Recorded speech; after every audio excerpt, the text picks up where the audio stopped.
여러분 안녕하세요. 오늘 에스더서 말씀 계속해서 나눕니다. 에스더 8장 7절로 14절까지 함께 나누겠습니다.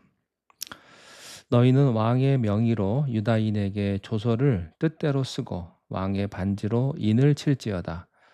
왕의 이름을 쓰고 왕의 반지로 인친 조서는 누구든지 철회할 수 없음이니라 하니라. 그때 시완월 곧 3월 23일에 왕의 서기관이 소집되고 모르드게가 시키는 대로 조서를 써서 인도로부터 구스까지의 127지방 유다인과 대신과 지방관과 관원에게 전할세. 각 지방의 문자와 각 지방의 언어와 유다인의 문자와 언어를 쓰되 아하수에로 왕의 명의로 쓰고 왕의 반지로 인을 치고 그 조서를 역졸들에게 붙여 전하게 하니 그들은 왕궁에서 길러서 왕의 일에 쓰는 준말을 타는 자들이라. 조서에는 왕이 여러 고을에 있는 유대인에게 허락하여 그들이 함께 모여 스스로 생명을 보호하여 각 지방의 백성 중 세력을 가지고 그들을 치려하는 자들과 그들의 처자를 죽이고 도륙하고 진멸하고 그 재산을 탈취하게 하되 아하수에로 왕의 각 지방에서 아달월 곧 12월 13일 하루 동안에 하게 하였고 이 조서 초본을 각 지방에 전하고 각 민족에게 반포하고 유다인들에게 준비하였다가 그날의 대적에게 원수를 갚게 한지라. 왕의 어명이 매우 급함에 역졸이 왕의 일에 쓰는 준말을 타고 빨리 나가고 그 조서가 도성수산에도 반포되니라. 아멘. 에스더의 간청으로 이제 아하수에로 왕이 새로운 또 하나의 법령을 가지고 오게 합니다. 여기 7절 8절 말씀에 보면 아하수에로 왕이 왕후 에스더와 유다인 모르드게에게 이르되 하만이 유다인을 살해하려 함으로 나무에 매달려고 내가 그 집을 에스더에게 주었으니 너희는 왕의 명의로 유다인에게 조서를 뜻대로 쓰고 왕의 반지로 인을 칠지어다.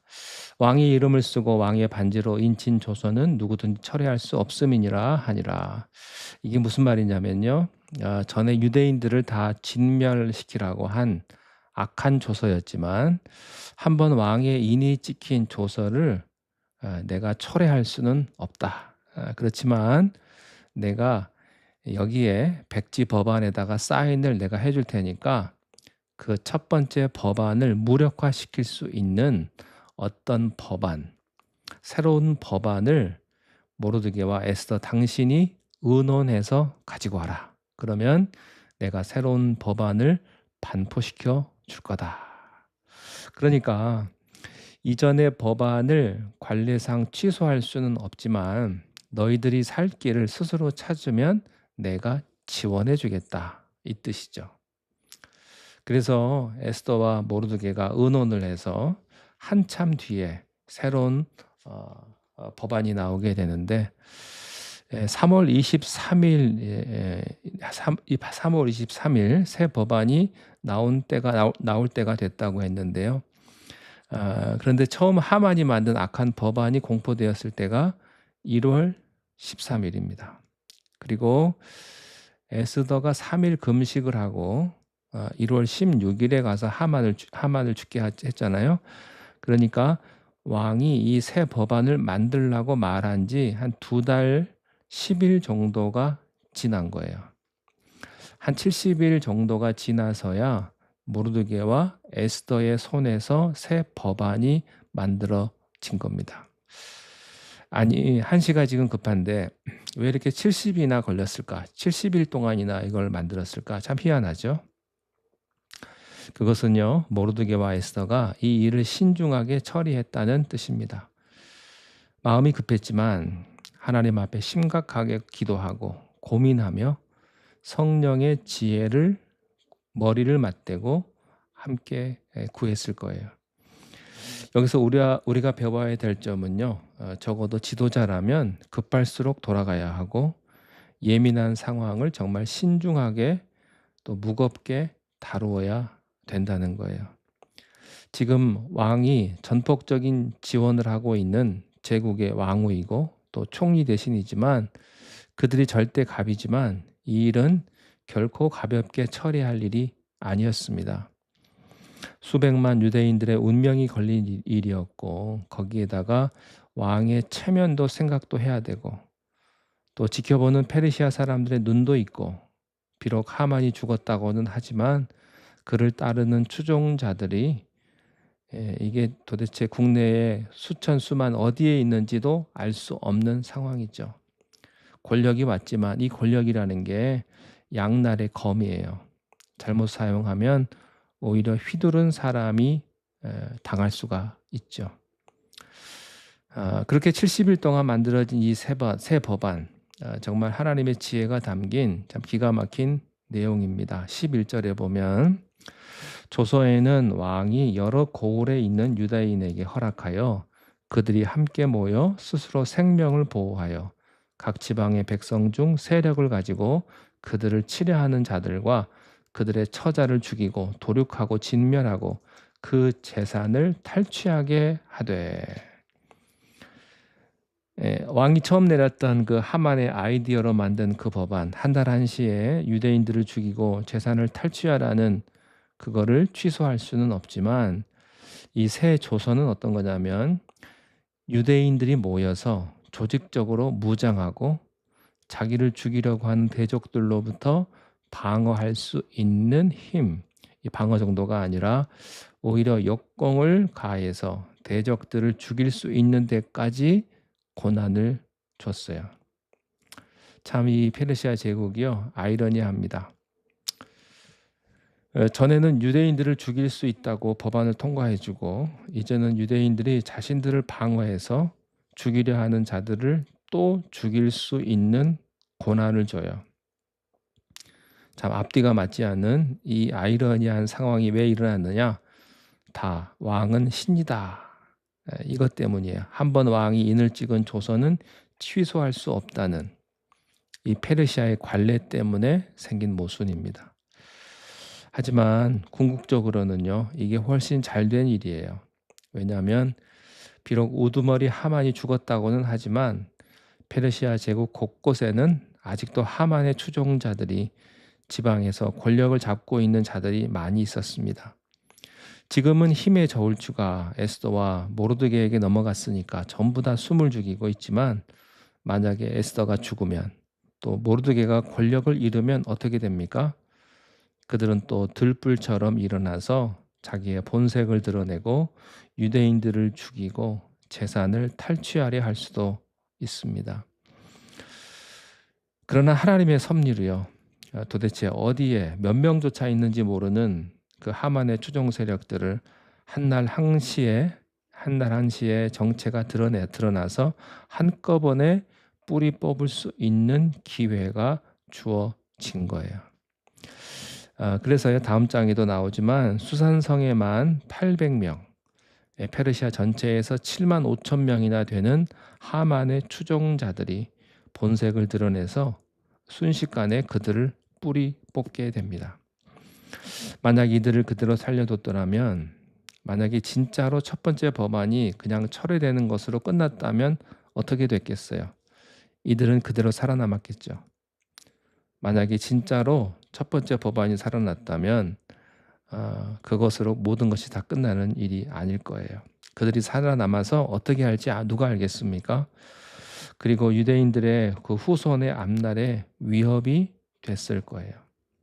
하나님께서 이것을 사전에 다 처리하신 겁니다.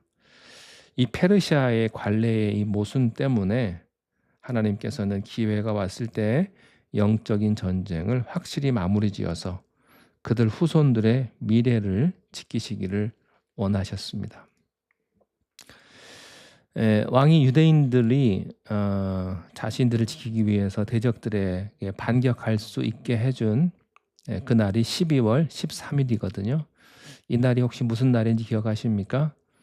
이전에요 하만이 그날이 기릴이다 그래가지고 유대인들을 죽일 수 있는 날이라고 제비 뽑은 날입니다. 뭐 기릴은 기릴이었어요. 근데 그게 하나님의 손에서 한꺼번에 쫙 바뀌더니 이제 대적들의 심판의 날이 돼버렸습니다. 이게 영적인 전쟁에 승리했기 때문에 주어진 역전이죠. 우리가 기도하고 금식하고 이런 영적인 전쟁은 힘이 듭니다만 그만큼 가치가 있어요. 승리하고 나면 마귀를 몰아낼 수 있는 영적인 권세가 우리에게 주어질 줄로 믿습니다. 자, 13절에 보면 자기가 당한 모든 일을 그의 13절에 보면 이렇게 되어 있습니다. 이 조서 초본을 각 지방에 전하고 각 민족에게 반포하고 유대인들에게 준비하였다가 그날의 대적에게 원수를 갚게 한지라. 유대인들에게 준비하고 이 말이 중요합니다. 앞으로의 8개월의 시간이 있다. 그 8개월은 그냥 게으르게 보내는 시간이 아니다. 지금부터 정신 바짝 차리고 한마음 한뜻이 되어서 우리 자신을 지키고 대적들에게 역공을 할 수 있는 준비를 그들이 해야 된다는 거죠. 낭비할 시간이 없다는 뜻입니다. 지금껏 포로로 끌려와서 3대 4대 이르기까지 유대인들은 이제 페르시아에서 곳곳에서 적응하고 살아왔어요.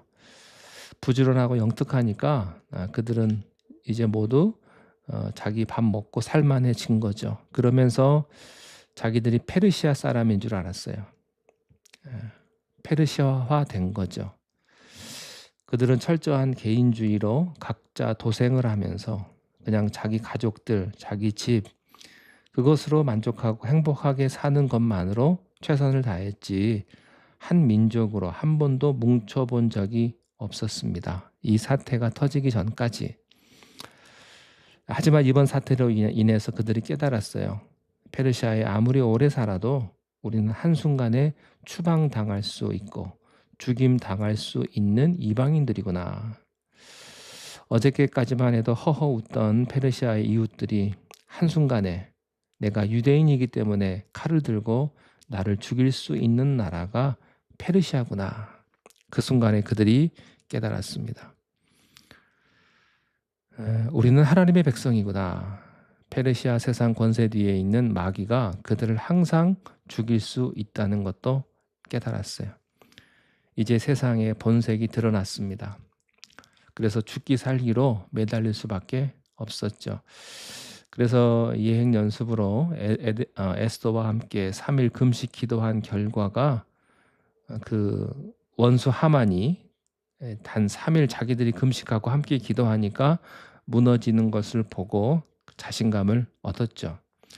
야, 우리가 3일 하나님의 백성으로 함께 뭉쳐서 기도하니까 이런 일이 있구나. 이제 본격적인 전쟁을 준비해야 된다. 이제 8개월 동안 개인주의를 버리고 하나님의 군대로 모여야 한다. 한마음 한뜻이 되어서 훈련받고 전투를 준비해야만 했습니다. 이제껏 페르시아에 동화되어서 적당히 개인주의로 살아남기만 했던 그들이 이제는 인생관이 바뀌었습니다. 페르시아에 대한 환상이 깨졌어요. 이제 자기들은 하나님의 군대라는 사실을 깨닫고 나를 내가 지키지 않으면 나와 내 가족은 아무도 지키지 않는다는 것을 깨달았어요. 그들은 겁에 질려서 축 늘어져 있다가 그들의 눈에 빛이 다시 돌아왔습니다. 총각을 아끼면서 다 무기를 모아요. 에스더의 서포트로 자금도 지원받고 또 전투 훈련도 받고 전술도 짜게 되었죠.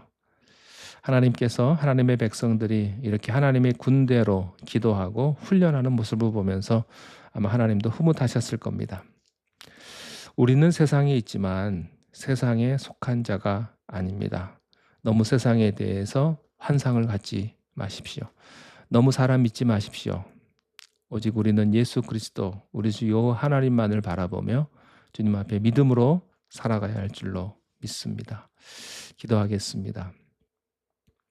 하나님 아버지, 우리가 세상 가운데 살아가지만 우리의 소속이 세상이 아니라 영원한 저 하늘나라인 줄로 믿습니다.